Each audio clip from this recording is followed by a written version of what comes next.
భారతదేశంలో దేవుళ్ళ చుట్టూ కూడా రాజకీయాలు తప్పట్లేదు.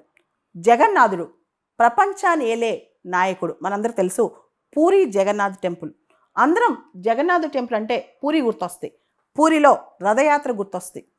జగన్నాథుడు, సుభద్ర, బలభద్ర వాళ్ళ విగ్రహాలు, మనం చాలా విశేషాలు వాటి గురించి తెలుసు అన్నమాట. ముఖ్యంగా ఆ విగ్రహాలు వుడ్తో చేస్తారు. కాలానుగుణంగా ఆ వుడ్ మారుస్తుంటారు. ఇదంతా కూడా మనకు ఐడియా ఉంది. అయితే ఇప్పుడు కొత్తగా ఒక కాంట్రవర్సీ వచ్చింది. వెస్ట్ బెంగాల్లో జగన్నాథ్ ధమ్ సంస్కృతి కేంద్ర అని చెప్పి అక్కడ ఒక జగన్నాథుడి టెంపుల్ కట్టారు. పూరిలో ఎలా అయితే రిచువల్స్ చేస్తారో, ఏదైతే ఆచారాలు పాటిస్తారో సేమ్ అలాంటి ఆచారాలే. విగ్రహాలు కూడా అలానే ఉంటాయి, ఆ డెకరేషన్ కూడా అలానే ఉంటుంది, అన్నీ అనమాట.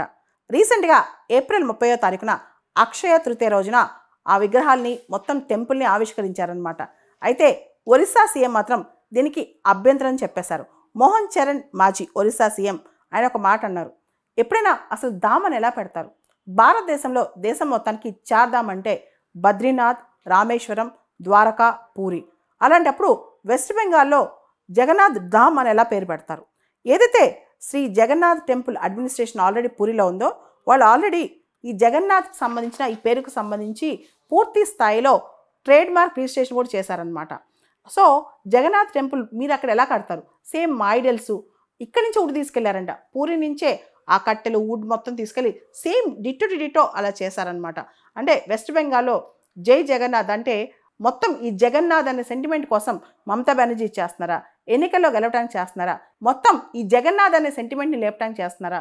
లేకపోతే హిందూ ఓట్ బ్యాంక్ కోసం చేస్తున్నారా? ఎలక్షన్స్ కోసం చేస్తున్నారా? ఇదే క్వశ్చన్ అనమాట. అయితే వెస్ట్ బెంగాల్కి, ఒరిస్సాకి ఇలాంటి విషయాలు అంటే కొన్ని విషయాల్లో కాంట్రవర్సీస్ రావడం ఇదే తొలిసారి కాదు. రసగుల్లా మనందరూ తెలుసు, స్వీట్ రసగుల్లా సంబంధించి కూడా జిఐ ట్యాగ్, రసగుల్లా మాది అంటే మాది అని చెప్పి 2017లో వెస్ట్ బెంగాల్ జిఐ ట్యాగ్ తెచ్చుకుంటే 2019లో ఒడిశా దానికోసమే తెచ్చుకుందనమాట.